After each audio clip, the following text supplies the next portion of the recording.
जिस मौजू पर गुफ्तगू करेंगे वो उसके ऊपर लगभग 1 महीने पहले मैंने वीडियो की थी सलमान खान के ऊपर। उसी में मैंने कई सारे खुलासे किए थे और उसी में मैंने बात की थी क्वान की। क्वान 2018 अक्टूबर में सलमान खान ने उसके कई सारे शेयर्स जो थे, मेजर शेयर्स थे, वो ख़रीद के वो उसके ऑनर बन गए थे, को ऑनर बन गए थे। अब देखें, यहाँ पर 2018 ही अक्टूबर की बात है और 2018 नवंबर में सलमान खान ने यहाँ पर एक ये ट्वीट की थी कि मैं हमेशा से यूबीटी हूँ और यूबीटी ही रहूँगा। अब जो कौन के जब शेयर होल्डर्स ख़रीदे थे वो बेशक सलमान खान ने ख़रीदे थे, लेकिन वो सलमान खान की जो टैलेंट एजेंसी थी यूबीटी, उन्होंने ख़रीदे थे। और क्योंकि यूबीटी के जो ऑनर हैं और जो भी फाउंडर हैं वो सलमान खान हैं, तो जाहिर सी बात है कि वो शेयर्स इन्हीं के हैं, चाहे वो डायरेक्टली हों या इनडायरेक्टली हों, सलमान खान उसके ऑनर कहलाए जाते हैं। और ये इन्होंने ट्वीट इसलिए की थी क्योंकि उस वक्त जो है क्वान के साथ इनका नाम जुड़ रहा था और ये शायद नहीं बताना चाह रहे थे, लेकिन इन्होंने यूबीटी करके अपने आप को जो था वो कहा था। और यूबीटी ही नहीं जो है क्वान के शेयर्स ख़रीदे थे। और फिर उसके बाद ये 9 नवंबर की यहाँ पर ट्वीट है और 2018 नवंबर 10 नवंबर को यहाँ पर दोबारा से पिंक विला जो है वो ये बात यहाँ पर लिखती है कि क्वान के क्योंकि अब सलमान खान ऑनर बन चुके हैं, को ऑनर, तो रणबीर कपूर उस एजेंसी का हिस्सा रहेंगे कि नहीं रहेंगे, वो एक सवालिया निशान था। अभी जो है सलमान खान की लीगल टीम जो है, अभी जब से ये कौन दोबारा से टॉप मंजर आम पर आई है, तो सब जो है ये बात करने लग गए हैं। उनकी जो लीगल टीम है वो जो है इस बात को बार बार मना कर रही है कि सलमान खान का डायरेक्टली और इनडायरेक्टली कोई भी ताल्लुक नहीं बनता है। देखिए, डायरेक्टली तो बिल्कुल भी नहीं कहा जा सकता, जाहिर सी बात है, लेकिन इनडायरेक्टली बनता है क्योंकि यूबीटी जो है वो सलमान खान की है। यहाँ पर ख़ुद सलमान खान इस बात को मान रहे हैं कि यूबीटी मेरी है। तो जब अगर यूबीटी इनकी है और यूबीटी ने क्वान को ख़रीदा है, तो इनडायरेक्टली तो क्वान जो है वो सलमान खान की है। अब क्वान सलमान खान ने कब ख़रीदी थी? क्वान सलमान खान ने तब ख़रीदी थी जब अनिर्बन जो थे, सीईओ थे क्वान के, उनके ऊपर मी टू के चलते कई सारे एलिगेशंस लगे थे, तो उनको जो है मी टू के चलते हुए क्वान से निकाल दिया गया था। और क्वान ने एक बहुत बड़ा लेटर भी जो है वो इशू किया था, जिसमें उन्होंने ये बताया था कि क्वान निर्भन के जितने शेयर होल्डर्स थे वो क्वान जो है अपने वो क्वान ने उनसे ले लिए हैं और वो अब क्वान के अंडर हैं। और वो सारे शेयर्स जो हैं सलमान खान को बेच दिए गए थे, जो सलमान खान ने नहीं लिए थे, उनकी टैलेंट एजेंसी यूबीटी ने लिए थे। और क्वान के साथ जो हैं कई सारे नाम जुड़े हुए हैं। रणबीर कपूर हैं, दीपिका हैं, ऋतिक हैं, सोनम कपूर हैं, टाइगर श्रॉफ हैं, जैकलीन हैं, सानिया मिर्ज़ा हैं, प्रीतम है, श्रद्धा कपूर और सुशांत सिंह राजपूत भी थे। अब देखिए, अगर यहाँ पर हम देख लें, चलें, रणबीर कपूर से इनका 36 का एकड़ा है, वो समझ आती है। लेकिन दीपिका पादुकोण को ये कई बहुत ज़्यादा फेवर भी करते हैं, बल्कि दीपिका पादुकोण को इन्होंने सुल्तान के लिए भी ऑफ़र किया था, जो इन्होंने दीपिका ने मना कर दी थी। फिर भारत के लिए भी किया था, तो दीपिका से इनको अब मसला शुरू हो चुका है। ऋतिक रोशन से इनका जो था एक दोबारा से एक 36 का आंकड़ा हुआ था। वो कब हुआ था? जब धूम 2 में ऋतिक रोशन और ऐश्वर्या राय ने काम किया था, तो उसमें एक इनका किसिंग सीन था, तो उसके चलते इन्होंने बॉयकॉट कर दिया था ऋतिक रोशन को। फिर इन्होंने दोबारा से ऋतिक से जो है बातचीत करना शुरू कर दी थी। और यहाँ पर मैं एक और बात बता दूँ कि सलमान खान ने ही ऋतिक की बॉडी, जो इनकी सबसे पहली फिल्म आई थी कहो ना प्यार है, उस बॉडी को पूरा बनाने और ट्रेन करने में, ऋतिक की बॉडी को ट्रेन करने में किसी और का नहीं, सलमान खान का हाथ था। सोनम कपूर का हम सबको पता है कि सोनम कपूर को लॉन्च सलमान खान ने किया था और अभी तक सोनम कपूर को हर फिल्म देने और दिलवाने वाले में हाथ जो है इनका सलमान खान का है। उसके बाद टाइगर श्रॉफ की बात आती है। टाइगर श्रॉफ जो है इम्तियाज़ खत्री के साथ बहुत सारे बिजनेसेस कर रहे हैं। ये एक मेरा हाल से मार्शल आर्ट कोई क्या कहते हैं, बच्चों का एक कोई ट्रेनिंग स्कूल या कुछ ऐसा इंस्टीट्यूट कुछ करके खोल रहे हैं मार्शल आर्ट का। तो इम्तियाज़ खत्री जो हैं वो दुबई वाले भाई के ख़ास ख़ास बंदे हैं और सलमान खान के साथ वो बहुत ख़ास हैं। अरबाज़ खान और सोहेल खान को जितना भी पैसा उनके प्रोडक्शन हाउस के लिए दिया जाता है वो इम्तियाज़ खत्री के द्वारा दिया जाता है। और इम्तियाज़ खत्री वो काला धन दुबई से लेकर आते हैं इंडिया में उसको सफ़ेद करने के लिए। टाइगर श्रॉफ के बारे में मैं यहाँ एक और बात बता दूँ कि वो इंडिविजुअल पार्टनर भी हैं क्वान के। उसके बाद आती है जैकलीन फर्नांडिस। जैकलीन फर्नांडिस को इन्होंने, जब रेस 2 आई थी तो सलमान खान ने उनको क्वान में ले लिया था, कौन ने उनको हायर कर लिया था, जैकलीन फर्नांडिस को। और जैकलीन फर्नांडिस के ऊपर क्या ही बात करना, वो बहुत चहीती हैं इस वक्त सलमान खान की। जैकलीन फर्नांडिस का रेस 2 में ही एक गाना था, मेरा ख्याल से लत लग गई। उसके बाद से सलमान खान को जैकलीन की लत लग गई और उन्होंने किक में जैकलीन को इन्होंने लिया था। और उसके बाद से ये जो है सलमान की बहुत चहीती हैं। और अभी सबको पता है कि क्वारंटीन या क्वारंटाइन के दिनों में ये फार्म हाउस में भी सलमान खान के साथ थी। और उसके बाद इनको एक और किक मिली है, किक 2 मिली है। सानिया मिर्ज़ा को ये बहुत ज़्यादा सराहते हैं, बहुत चाहते हैं। और सानिया मिर्ज़ा भी इनके साथ कई सारे जो हैं बिजनेसेस में काम कर रही हैं।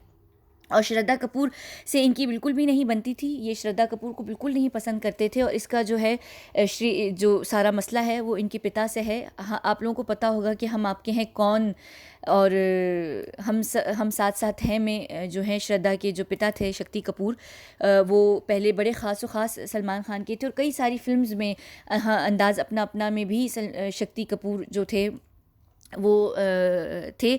उसके चलते इनके बीच में जो है काफ़ी कोई इशू हो गया था, तो इन्होंने शक्ति कपूर से बिल्कुल ख़त्म कर दिया था। शक्ति कपूर 2000 नहीं, मुझे याद नहीं, 2011, हाँ, जो कि सीज़न 5 था बिग बॉस का, उसमें शक्ति कपूर आए थे, जिसमें सलमान खान ने उनको बाद में निकलवा भी दिया था।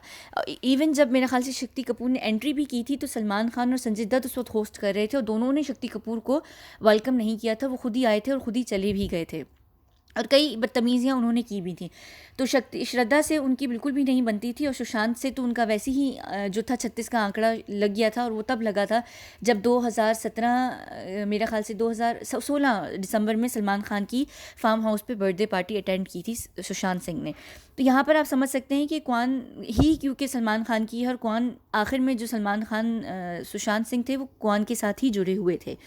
अब अगर हम यहाँ पर बात करें सलमान खान क्यों डिनाई करें, देखिए ये एक बड़ा मज़े का जो है एक ड्रामा चलता है बॉम्बे में। वो इस तरीके से चलता है कि जब कूपर हॉस्पिटल से किसी की भी हत्या हुई हो, किसी की भी मौत हुई, उसका कारण पूछा जाए तो वो फ़ौरन कहते हैं कि एस्फिक्सिया से हुई है। ठीक है, उसके बाद अगर हम यहाँ पे बॉम्बे पुलिस से पूछेंगे भाई ये कोई भी केस आया है और ये मार दिया गया या मर गया है तो क्यों, उसके पीछे क्या कारण रहा होगा, बॉम्बे पुलिस हमेशा एक ही बात कहती है कि इनकी हत्या जो है वो आत्महत्या है। और भाई से जब भी पूछा जाए कि भाई आपका जो है आपने ये किया वो किया, तो वो हर चीज़ को आके फ़ौरन डिनाई कर देते हैं। तो भाई कहते हैं मैंने कुछ किया ही नहीं, हम आपके हैं कौन, यानी उनका एक ही चीज़ है। और जो भाई हैं इस वक्त वो कौन के छोटे मोटे जो हैं कनेक्शंस को डिनाई कर रहे हैं, वो छोटी मोटी चीज़ों को कौन के साथ डिनाई कर रहे हैं कि मेरा कोई छोटा मोटा ताल्लुक़ नहीं है, क्योंकि असल में बिग बॉस जो हैं कौन के वो सलमान खान है। तो छोटे मोटे कनेक्शंस को जाहिर सी बात है वो डिनाई करेंगी क्योंकि वो कौन के करता धरता है, माई बाप है। तो ये जो चीज़ें चलती आ रही हैं ये चलती आएंगी और ये कितनी भी दफ़ा इसको जो है बोल दें वो उनकी अपनी ज़ाती मर्ज़ी है। अब देखिए यहाँ पर जब इनसे ब्लैक बक का केस भी सलमान खान से पूछा गया था तो उन्होंने कहा था कि मैंने कभी किया ही नहीं। हिट एंड रन इनका एक बहुत फेमस जो केस था, उसमें भी जब इनसे बात की गई तो इन्होंने ये कह दिया कि मेरा तो उस केस से कोई ताल्लुक़ ही नहीं था। और अगर आप लोगों को यहाँ पर पता हो कि रविंद्रा पाटिल एक जो थे वो कांस्टेबल थे जिनको सलमान खान की बॉडीगार्ड बना दिया गया था, ये वही हैं जिनके ऊपर बहुत प्रेशर डाला गया था और आखिर में ये अपनी 30s की उम्र में जो है ये चल बसे थे और इनको ये कहा गया था कि इनको टीबी हो गई थी। इनका उस वक्त जो वज़न था वो लगभग 30 किलो था जब ये चले गए थे। और इन्होंने क्योंकि एक FIR दर्ज जो थी वो सलमान खान के ख़िलाफ़ कर दी गई थी कि उस वक्त गाड़ी की जो गाड़ी थी वो वही चला रहे, तो सलमान खान उस वक्त पीछे से भाग गए थे। फिर हर चीज़ में चाहे इनकी कोई भी केस हो, चाहे वो याकूब मेमन हो, चाहे वो विवेक ओबराय का करियर हो, चाहे वो ऐश्वर्या को फिज़िकल असॉल्ट करना हो या कोई भी चीज़ हो, सोनू निगम के गाने हों, अरिजीत सिंह को हटाना हो, कुछ भी हो, हर चीज़ में, यहाँ तक कि जिया खान के केस में भी ये कह रहे हैं कि मैंने CBI को प्रेशर नहीं किया। तो ये भाई का एक ही काम है, कुछ भी बोलो वो कहते हैं जी हम आपके हैं कौन। तो भाई एक दिन ऐसा भी आएगा कि भाई जो हैं वो सबको कहेंगे कि मैं सलमान भी नहीं हूँ और मैं सलमान खान भी नहीं हूँ और मैं किसी को भी नहीं जानता। तो मेरा ख़्याल से आगे चलते दिनों में ये गजनी शायद आहिस्ता आहिस्ता हो गए। अब ये इनकी उम्र का तकाजा है या ये जो भी है, ये आहिस्ता आहिस्ता ये हर चीज़ में यही कहते हैं कि मैंने कुछ किया ही नहीं है, मैं निर्दोष हूँ, मैं बहुत अच्छा जो है एक शख्स हूँ। इनसे ये भी जब किसने पूछा था, क्या नाम था उनका, कपिल ने, कि भाई आपकी गर्लफ्रेंड्स वगैरह हैं, तो उस पर फ़ौरन बोले कि मैं वर्जिन हूँ। तो वहीं से मुझे ये बात समझ आ गई कि ये इनको गजनी इफ़ेक्ट्स हैं, ये भूल जाते हैं सारी चीज़ें करके। तो अब इनको हम क्या बोलें, इनको मेरा ख़्याल से हमें पागल खाने ही भेजना पड़ेगा, तभी ये सारी जो हैं चीज़ें बोलेंगे। और यहाँ तक कि देखें, अब खाली कुआन ही नहीं बल्कि इनकी जो बीइंग ह्यूमन एक इनकी क्या कहते हैं एनजीओ है, उसका भी नाम जो है कई सारी चीज़ों में आया है। अभी मैंने एक वीडियो की थी, इसमें मैंने बीइंग ह्यूमन का के ऊपर भी खुलासा किया था। तो ये ज़रूर यहाँ पर इनका ये जो एक छोटे छोटे से चीज़ें बनी हुई, मदद और होप और आशा और ये सारी चीज़ें, खुशी और मोहब्बत, ये बीइंग ह्यूमन किसको देती है, ये किसको सपोर्ट करती है, ये मदद करती है अपने ही जैसे सारे बदमाशों की, अपने गुंडों की, उनकी ये मदद करती है। ये आशा जो है अपने ही जैसे लोगों को देती है। बीइंग ह्यूमन में मोहब्बत जो है वो सिर्फ उन्हीं लड़कियों को दी जाती है जिनके ऊपर भाई का हाथ होता है। ये केयर जो है और इनकी 24 जो केयर है वो बड़े बड़े जैसे आरोपी होते हैं उन्हीं को दी जाती है। जैसे क्या नाम है उनका, ज़िया खान के जो केस में आरोपी, हाँ क्या नाम है उनका, मैं फिर भूल गई, सूरज पंचोली। तो ये सब इन्हीं लोगों को केयर की जाती है, उन्हीं की मदद की जाती है। ये आपस में एक दूसरे की मदद करते हैं, लोगों की तो ये करते ही नहीं हैं। और ये मदद जो है पैसे दे के और ये जो भी सारी चीज़ें की जाती हैं, गुंडागर्दी करके ये बड़े बड़े लोगों की मदद करते हैं। तो ये सारी जो है ये बीइंग ह्यूमन ये काम करता है और ये कुछ भी नहीं करता बीइंग ह्यूमन। तो ये सारी जो बातें थी ये यही थी। और कल को देखिएगा एक टाइम ऐसा ज़रूर आएगा कि सलमान खान कहेंगे कि मैं इन सबको भी नहीं जानता। तो ये भी सारी बातें आना ज़रूर शुरू हो जाएंगी, क्योंकि सलमान खान के पास और कुछ भी नहीं होता। कुछ पूछो आपने किया, फ़ौरन उनकी लीगल टीम आ जाती है, क्योंकि वो ख़ुद तो बहुत ही बड़े हैं, अपने आप को ज़ाहिर सी बात है वो भाई हैं, वो ख़ुद तो कुछ नहीं बोलते, बस हर बात में उनकी लीगल टीम आके ये कह देती है कि भाई ने कुछ भी नहीं किया, भाई जो है वो निर्दोष हैं। तो फिर क्या कह सकते हैं, क्या कर सकते हैं। तो खैर बिग बॉस जो हैं कुआन के, वो कोई और नहीं सलमान खान है। अब चाहे कोई कुछ भी बोले, आने वाले दिनों में एक टाइम आएगा कि पूरी बॉलीवुड बोलेगा कि हम एक दूसरे को ही नहीं जानते। तो ठीक है, फिर हमें भी यही कहना चाहिए कि जब फिल्म्स इनकी आती हैं तो हमें ये देख के ज़रूर कह देना चाहिए कि ये कौन सा स्टार है, हम इनको नहीं जानते, क्योंकि ये इतने अच्छे स्टार नहीं हैं, तो हम इनकी फ़िल्म नहीं देखेंगे, हम जाने माने स्टार्स की फ़िल्म देखेंगे। अब सुशांत जो हैं वो एक जाने माने स्टार थे, उनकी फ़िल्म तो हमने देख ली, लेकिन अब हम उन्हीं की फ़िल्म्स देखेंगे जो हमें अच्छे लगेंगे। और यहाँ पर मैं एक और भी बात को बताती चलूँ, क्योंकि हम यहाँ पे बिग बॉस की ही बात कर रहे हैं, कुआन के बिग बॉस की, तो ये इनका बिग बॉस भी जो है 3 अक्टूबर से शुरू होने वाला है।